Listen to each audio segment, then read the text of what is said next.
How do you define a successful life? If your answer can be summarized as earthly excellence and sacred significance, you're at the right place. Join host Stephanie Smith as she shares 3 keys unlocking a life of lasting purpose. Learn yourself, love God, and live connected. You'll become smarter about yourself, skilled in human dynamics, savvy about the Christian faith, and strengthened to pass this wisdom on to upcoming generations. And now, let's get started. Welcome back.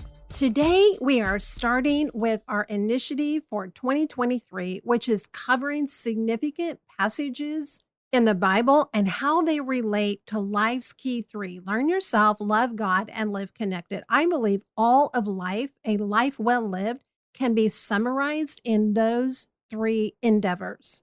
If you listen to the 4-part series on the core compass of truth, and if you haven't, I encourage you to go back and do that. You know that I believe that we can find truth in 4 areas. Common sense, which is God's universal grace, so we just stay alive. Number 2 is creation, and I don't just mean geological layers of dinosaur bones, but things that even relate to the consistent boiling point of water. Number 3, other people, and that doesn't just mean other Christians, because God is generous with his knowledge and wisdom that he instills in people.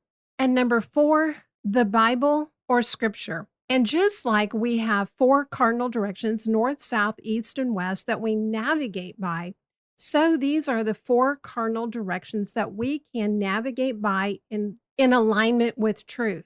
Out of all 4 of those, there's only one that remains fixed. And just like Polaris, the North Star, remains the constant in our solar system, so the Bible remains the constant fixed truth that everything else needs to align by. And if any of those other areas, other people, creation, common sense, contradict Scripture, then we've got to look and see what's wrong with those directions because they're off, not the Bible. Each week, because yes, we're going weekly, we're going to dig into a passage of Scripture. And then if you sign up for Highlights, my weekly newsletter, you're going to get 3 additional days of reading assignments for yourself and your family, where I'm going to share some of my insights as a way to just come alongside and help guide you through some reading. So between the newsletter and this podcast, you're going to have 4 days of Bible study for you and your family. In the Highlights newsletter, you will have references to some readings in children's Bibles and insights that you can share and discussion questions that you can also use so that this doesn't just become a podcast for you, it becomes the Bible study system for you and your entire family. Okay, so let's dive in. Where are we going to begin? You might think Genesis, and you would be wrong. You might think Matthew, and you would be wrong. We're going to begin with a book that isn't commonly said, hey, if you want to start reading the Bible, here's where you're going to go. But let me tell you about this book. Modern movies and novels have nothing on this book. There are plot lines and protagonists and antagonists and divine intervention and scandal and corruption and war and redemption and romance. It is all here. So where are we starting? 1 Samuel. Today and this week, we're going to look at the first 4 chapters of Samuel. Today, we're just going to focus on chapter 1, and then I'll share insights on chapters 2, 3, and 4 in the Highlights newsletter. These 4 chapters begin with infertility issues and end with not 1, but 2 births to different women. The first woman is Hannah. She is one of the Bible's most well-known women, and we like Hannah's story because it seems to wrap up so nicely. But it is so easy to gloss over this story. The basic setting is this. Hannah is married to Elkanah, and she is barren. She has struggled with infertility and has no children, and it is devastating to her. And women weren't just already second-class citizens in society. The fact that she was barren and didn't have any children made her even in a lower class, not just amongst men, but even among women. And it wasn't just women out there. You see, her husband had a second wife. Yes, there's polygamy in the Bible. It's never stamped with God's approval in the Bible, but that's one of the things that's great about the Bible. It includes the good, bad, and ugly, even of its so called heroes. And so this man has a second wife.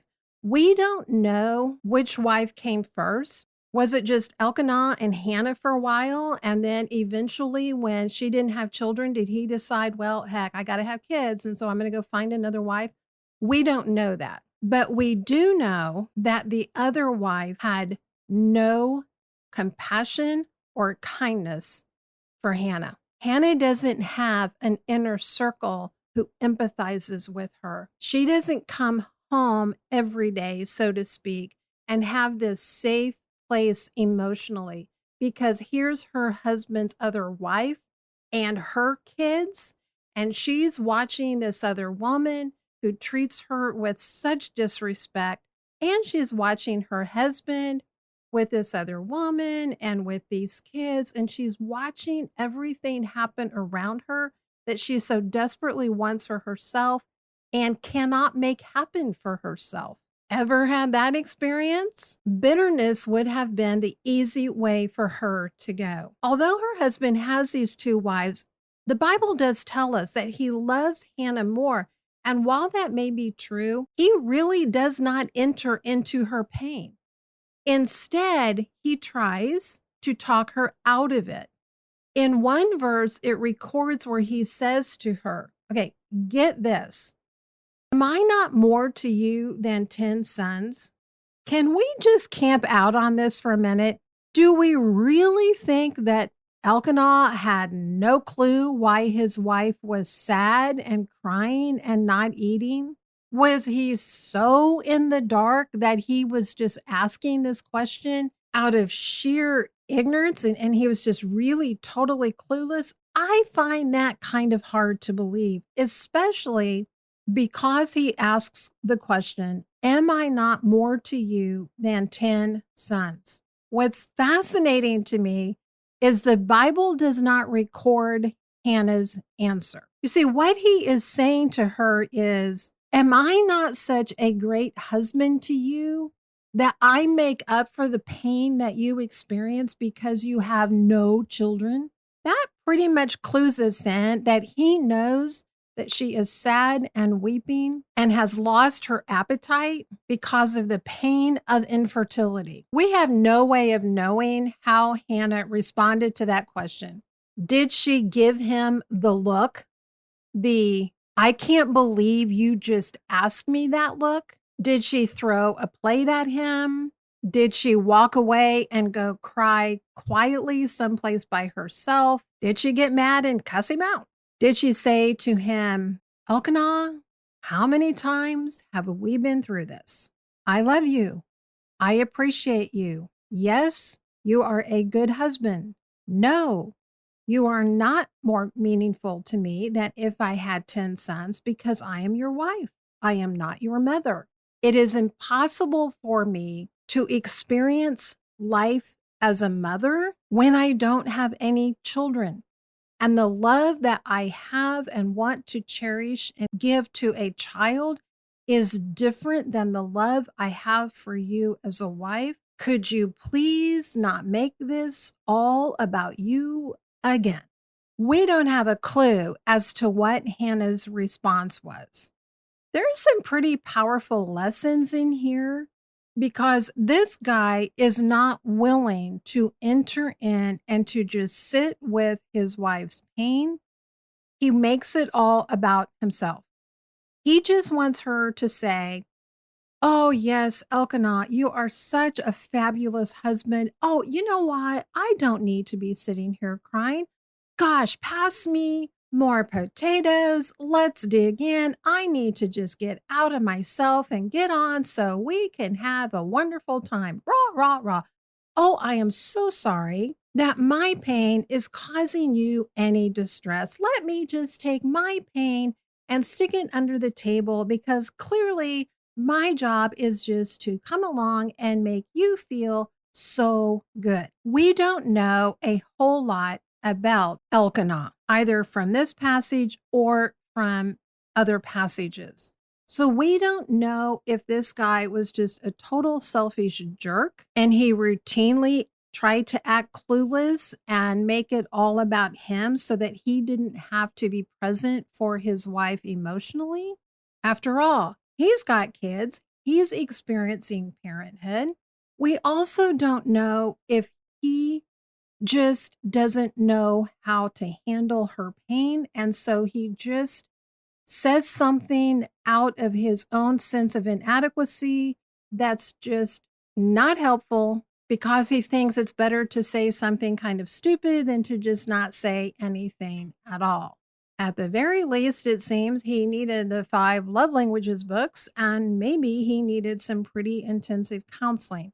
What we do know is Hannah is left without a husband who, at least in this situation, doesn't show up for her with kindness and compassion and his focus on how he can help her. While there are powerful lessons in this story about how husbands treat their wives when they're hurting, I want us to expand the significance of this beyond just men and women and husbands and wives. I want us to ask ourselves, when we have people in our lives who deal with chronic pain, whether it's physical, emotional, relational, are we like Elkanah? Do we show up and ask questions posing as if we are naive and have no idea of the chronic pain that they deal with? Do we say things or ask questions that turn the focus to make it about ourselves and looking for their affirmation? Are we so uncomfortable with chronic pain that we'd rather just say something stupid than just say, I don't know why this is happening or has happened to you, and I am so sorry. Here, let me pray for you or with you. Elkanah could not solve Hannah's problem. Hannah couldn't solve her problem. This was not a person who was in chronic pain because she was deliberately staying there as a way to get attention or not move forward or take responsibility for her life or just kept making bad decisions that kept her in a painful place. This was someone who hadn't caused her pain and couldn't do anything to end it. So while there's certainly lessons here for husbands and wives, there's also the bigger lesson for all of us about how we deal with people whose pain goes on for a very long time that we don't have an answer for and we don't have any way to solve. Now, this is where we would love to read the story and hear that, oh, she goes to God, there's an angel that comes and talks to her, and everything works out. That isn't what happened because you know what she does encounter? She encounters another arrogant man, Eli the priest. See, they've gone up to Shiloh, and this is the place where people came to worship at that time. And she's there praying. She's pouring her heart out to God. She's not running around telling everybody else about her jerk sister wife. And she's not running around telling everybody else how emotionally removed and illiterate her husband is. Instead, she is pouring out her heart to God. And Eli the priest interjects himself into the situation and he makes a snap judgment. He doesn't ask her what's going on. He doesn't inquire. He assumes. Let me just point out, assumptions almost always lead to difficulty or disaster. And out of that assumption comes what usually follows assumptions, and it's an accusation. He accuses her of being a drunk. So here's Hannah. She's been dealing with the incredible pain of infertility for a long time. And with that often came a judgment that there was something inherently wrong and sinful with her, and that's why God was not allowing her to have children. Her husband's got another wife who taunts her and treats her with contempt. Her husband, although he loves her and shows that by giving her a double amount of the food when they go up for the special occasion, doesn't enter into her pain. Instead, he loads onto it by asking her this ridiculous question, am I not worth more to you than 10 cents? And now, on top of all of that, she's got Eli the priest, who stood in the position of representing God, accusing her of being a drunk. Could we really blame Hannah at this point if she went off on a tear and told Eli or her husband or her husband's other wife off? Now, I'm not saying she would be right, but just for me, I am too much aware of my own human tendencies to know I could totally see making that decision. But that's not what she decides. Instead of responding to Eli's accusation with defensiveness, she responds with her integrity. She does stand up for herself. She corrects Eli. She addresses the wrong assumption and accusation with grace and respect. She doesn't just take it lying down. She doesn't just get all angry and say, you're an idiot. She doesn't also just slink off feeling ashamed by his accusation. She does stand up for herself. She does correct the assumption that he's made about her, but she does it with grace and respect. And when she does this, Eli responds by saying, go in peace, and may God grant you what you are asking of him. And in time, that's what happens. She conceives and gives birth to a son. And that's where we would like to think the story just all wraps up so neatly, so beautiful. Oh, isn't that wonderful? But I want you to understand this. Even when God grants her request, there is still pain, because essentially what Hannah had said when she was pleading to God, she makes a vow and says, God, if you will give me what I'm asking of you, please just let me have a child. Please just let me have one child. She says, I will give him back to you. Now, that doesn't just mean I will raise him to know you and love you. What she was essentially saying, I will give birth to him and I will give him up for adoption. Let that soak in. This woman has lived with tremendous pain for we don't know how long, but a long period of time, and the pain of infertility. She doesn't ask God for 10 kids and say, hey, if you give me 10 kids, I'll give one back to you. She says, if you'll just give me one child, I will give him up for adoption. And that's essentially what she does. We are told that when Samuel was weaned, she takes him to the temple and she leaves him there in the care of Eli. Now, we don't know the exact age. Children did tend to be weaned at a much later age than we do that now, at least here in the States. And I don't know if he was 3. That could have been a common age at which children were weaned. I think it's interesting that there's a mention of a 3-year-old bull that's brought to be sacrificed when they finally take Samuel back and leave him with Eli. But I don't know if there's any significance to the age of the bull or not. We do know that we are specifically told, and the child was young. And here's what I want to point out. Just because God gives us what we ask for doesn't mean there will be no pain or suffering or sorrow attached to it. If you're a parent, it's not a matter of if, it's only a matter of when your heart's going to be broken. And that isn't just because your child is going to rebel and go off into some sin, as the prodigal son, for example. It's because you will never be able to protect your child enough from experiencing their own brokenness, other people's brokenness, or the brokenness of this world in which we live.